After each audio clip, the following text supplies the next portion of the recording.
വിഴിഞ്ഞം തുറമുഖത്ത് കരാർ ലംഘിച്ച് അദാനി പോർട്ട്.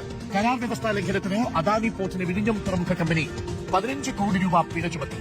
8 തവണയാണ് കരാർ വ്യവസ്ഥാ ലംഘനത്തിന് നോട്ടീസ് നൽകിയത്. ദിവ്യ എസ് അയ്യർ MD ആയിരിക്കെയാണ് അദാനി പോർട്ടിന് പിഴ ചുമത്തിയിരിക്കുന്നത്. സാമ്പത്തിക ഇടപാടുകൾ സുതാര്യമല്ലെന്ന് കണ്ടെത്തിയതും ദിവ്യ എസ് അയ്യരാണ്.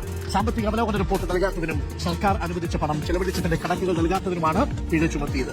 പ്രത്യേക ബാങ്ക് അക്കൌണ്ടിൽ നിന്നും മറ്റ് അക്കൌണ്ടിലേക്ക് പണം മാറ്റിയും വ്യവസ്ഥ ലംഘിച്ചെന്നും കണ്ടെത്തിയിരുന്നു. റോഷിപാലും TV പ്രസാദും ചേരുന്നുണ്ട് കൂടുതൽ വിവരങ്ങളുമായി. ആദ്യം റോഷിപാൽ, വളരെ പ്രധാനപ്പെട്ട കണ്ടെത്തലാണ്. നമുക്ക് നേരത്തെ തന്നെ ഇക്കാര്യത്തിൽ ചില സൂചനകൾ ഉണ്ടായിരുന്നു. ഈ ദിവ്യ എസ് അയ്യരെ സ്ഥാനത്തു നിന്ന് മാറ്റിയത് സ്വാഭാവികമായ മാറ്റമാണ് എന്ന് മുഖ്യമന്ത്രി പറയുമ്പോഴും അദാനിക്കെതിരെ ശക്തമായ നിലപാട് ആ സമയത്ത് തന്നെ, അതായത് അദാനി പോർട്ട് വരുത്തുന്ന വീഴ്ചകൾക്കെതിരെ നിലപാടെടുത്തിരുന്നു ദിവ്യ എസ് അയ്യർ എന്നുള്ളതാണ് ഇപ്പോൾ പുറത്തുവരുന്ന വിവരങ്ങൾ. ഏറ്റവും ഒടുവിൽ നമ്മൾ ഇപ്പോൾ കണ്ടെത്തിയിരിക്കുന്നത് പിഴ പോലും അടപ്പിക്കാൻ ദിവ്യ എസ് അയ്യർ ശ്രമിച്ചിരുന്നു എന്നാണ്.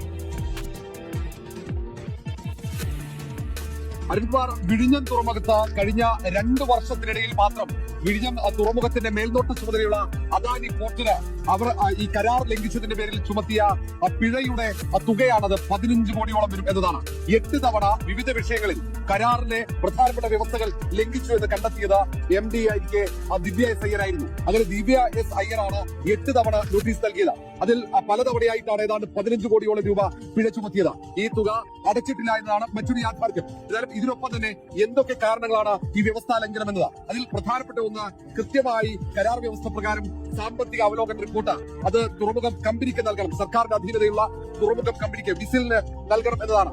ഒരു ഘട്ടത്തിൽ പോലും കൃത്യമായി സാമ്പത്തിക അവലോകന റിപ്പോർട്ട് ഇവർ സമർപ്പിക്കാറില്ല. അങ്ങനെയാണ് അദാനി പോർട്ടിന് 1 തവണ പിഴ ചുമത്താൻ കാരണം. ആ സാമ്പത്തിക അവലോകന റിപ്പോർട്ട് സമർപ്പിക്കണമെങ്കിൽ പോലും പലവട്ടം കാരണം കാണിക്കൽ നോട്ടീസ് മാനേജിംഗ് ഡയറക്ടർ എന്ന നിലയിൽ ദിവ്യ എസ് അയ്യർ നൽകേണ്ടി വന്നിട്ടുണ്ട്. മറ്റൊന്ന്, ഈ തുറമുഖത്തിന് സർക്കാർ നൽകുന്ന തുകയടക്കം വിനിയോഗിക്കാൻ ഒരു പ്രത്യേക ബാങ്ക് അക്കൗണ്ട് ഉണ്ട്. ആ ബാങ്ക് അക്കൗണ്ടിലേക്ക് സർക്കാർ നൽകുന്ന തുക ആ അക്കൗണ്ട് വഴി മാത്രമേ ചെലവഴിക്കാൻ പാടുള്ളൂ എന്നതാണ് ഒരു കരാർ വ്യവസ്ഥ.